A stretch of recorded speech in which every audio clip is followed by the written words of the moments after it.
Sebab itu juga menjawab soalan saudara tadi pasal dana. Pengalaman saya menguruskan pilihan raya umum yang lepas untuk calon-calon di kerusi-kerusi marginal. Untuk tempoh 2 tahun, 2016 hingga 2018, saya mengambil tugas menjaga 44 kerusi parlimen marginal yang perlu dimenangi untuk kita sampai Putrajaya. Contohnya kerusi YB Rusnah di Tangga Batu, kerusi Berani Mati, ada lebih kurang 20,000 orang undi pos tentera. Tak pernah dimenangi langsung oleh mana-mana parti selain parti UMNO seumur hidup. Tak pernah menang. Tangga Batu. Kerusi YB Likang, Tanjung Malim, tak pernah dimenangi oleh mana-mana parti selain Barisan Nasional. Bubuhlah siapa pun sebelum itu, tak menang. Selain daripada kursi MCA, dekat situ juga ada 10 Felda. Seluruh negeri Perak, kursi parlimen paling banyak Felda di Tanjung Malim. Bila saya minta YB Likang daripada Adun yang kursi selamat beralih ke Tanjung Malim, saya ingat nak putus kawan dah. Sebab dia mesti kata ini memang tipu nak bunuh aku ni sebenarnya. Sama dengan YB Nik Nazmi, ketua AMK pada ketika itu.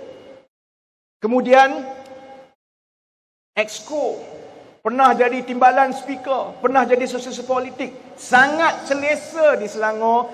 Saya kata kamu bukan ketua AMK kalau kamu tidak pergi bertanding kursi paling maut sekali setiawangsa, juga ada 20,000 orang undi tentera. Tak pernah menang. Kalau nak ikutnya, nak menang di kursi-kursi gila macam ini, kita mesti takut. Sumbernya, dananya. Pengalaman saya 2 tahun menjaga 44 kerusi parlimen seperti ini seluruh Semenanjung. Kita menang 42 daripada 44 kerusi. Saudara saya tahu berapa banyak yang kita belanjakan? Hanya 8 juta untuk 2 tahun. 4 juta setahun saja. 4 juta setahun maksudnya lebih kurang 400,000 sebulan. 400,000 sebulan untuk 40 kursi, lebih kurang 10,000 sebulan. Wang itu sebahagian besarnya disumbangkan oleh rakyat biasa yang bagi RM10, RM50. Sebab itu soal dana berkempen, dia bersabit dengan soal calon. Dia juga bersabit dengan soal cabang. Kalau calon itu kita tetapkan lebih awal, maka calon itu ada peluang untuk buat kerja dan menunjukkan kesungguhan. Kalau orang nampak dia ada kesungguhan dan orang suka dia, orang mungkin bukan tokai balak bagi duit dekat dia. Orang kampung bagi dia RM50, orang biasa bagi dia RM10. Malah kalau dia nak buat program mahal pun orang kata kamu bukan ada duit pun tak payahlah buat. Tapi orang kenal. Jadi belanja untuk menang pilihan raya itu jadi jauh lebih rendah. Sudah tentu dekat Sabah agak berbeza kerana logistiknya besar. Tetapi dia tidaklah semahal seperti yang kita fikirkan sebelum ini kalau kita perbaiki beberapa proses dalam parti kita. Kita juga di peringkat pusat kena pastikan bahawa pimpinan pusat secara berterusan mencari penderma, penyokong yang mengambil kerusi-kerusi yang boleh menang ini sebagai kerusi anak angkat. Kalau 10 orang sumbangkan RM50 sebulan, 10 orang di Kuala Lumpur sumbangkan RM10 sebulan untuk Ranau, 500 sebulan mungkin dapat. Kalau 100 orang, RM5,000.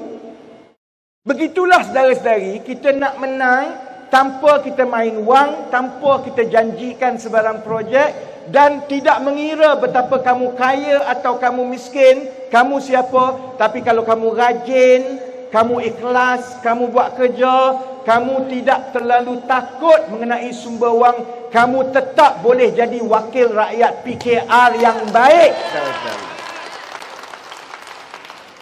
Sebab itu saya masuk bertanding kali ini kerana itu pandangan saya. Pandangan saya untuk kita menang untuk tahun depan, tahun-tahun depan dan akan datang, kita kena mengubah beberapa perkara, kita kena cari jalan yang lebih inovatif. Orang selalu tanya saya masa saya berkempen dulu.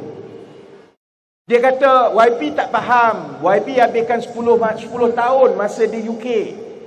Masa saya mula-mula kempen masuk kampung, dekat Sabah ke dekat Kelantan, orang selalu sebut dekat saya, YB memanglah duduk 10 tahun dekat UK, dekat London. Jadi YB ingat Malaysia ni semua orang macam UK. Orang tak macam itu, dia tak faham semua ini. Yang itu yang saya berbeza pandangan. Saya boleh kata, saya habiskan lebih banyak masa berbanding dengan hampir semua pimpinan parti yang lain dari segi turun ke bawah berjumpa dengan rakyat di setiap kampung yang ada dekat Malaysia ini. Saya boleh kata saya paling banyak turun ke bawah. Saya juga nak beritahu, kalau ada pimpinan kita yang kata rakyat tak faham atau tidak bersedia, sebenarnya kita bodoh. Rakyat lebih cepat maju pandangannya daripada kita dekat atas. Rakyat nampak lebih awal daripada kita nampak. Rakyat nampak lebih awal Azmin Zuraida dan yang lain-lain akan lompat. Kita saja yang lambat nampak.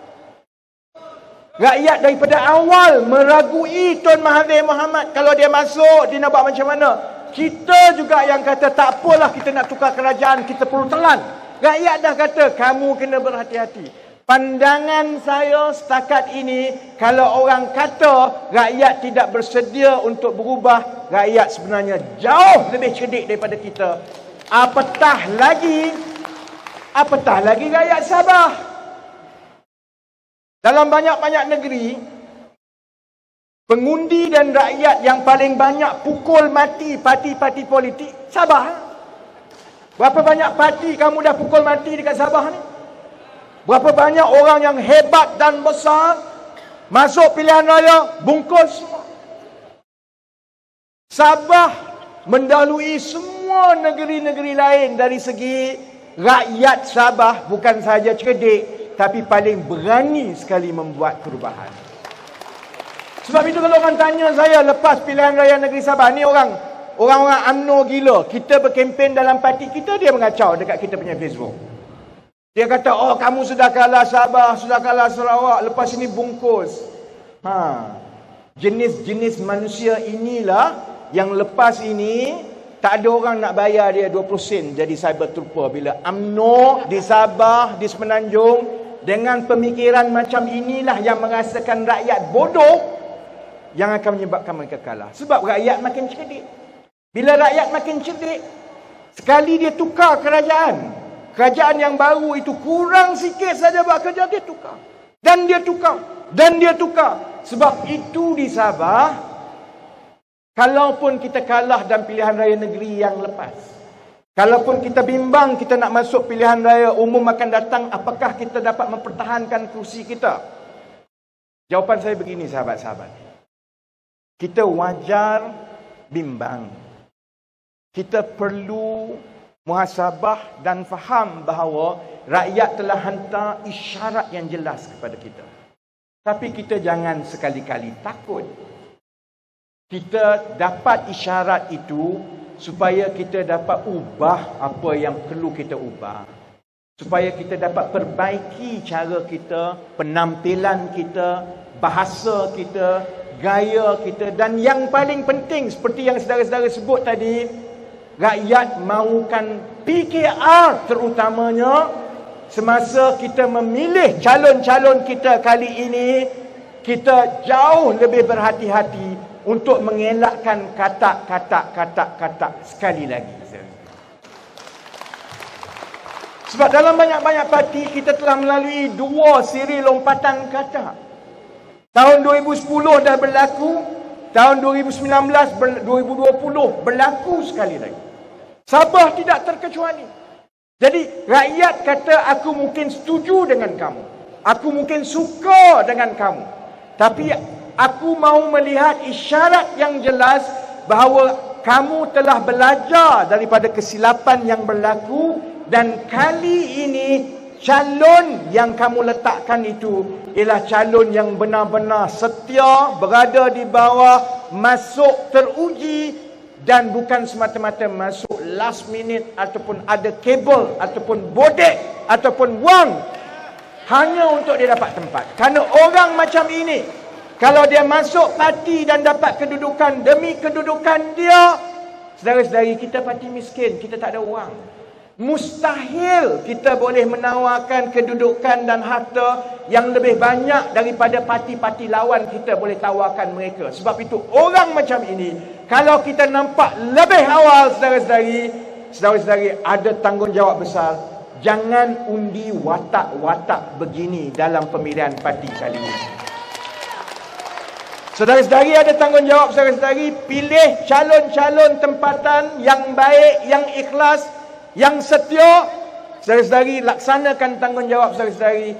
InsyaAllah kami di peringkat pusat, kalau ada diberi peluang, kami akan laksanakan tanggungjawab kami supaya proses untuk kita pilih calon kali ini, kita pastikan lebih awal, lebih mengambil kira pandangan akar umbi. Prosesnya itu tidak dipusatkan, dan terutamanya kepada Sabah, proses itu perlu mengambil kira pandangan pimpinan-pimpinan setempat yang bergelumang saban hari untuk menjaga parti, terutamanya selepas kita mengalami beberapa siri kekalahan. Baik.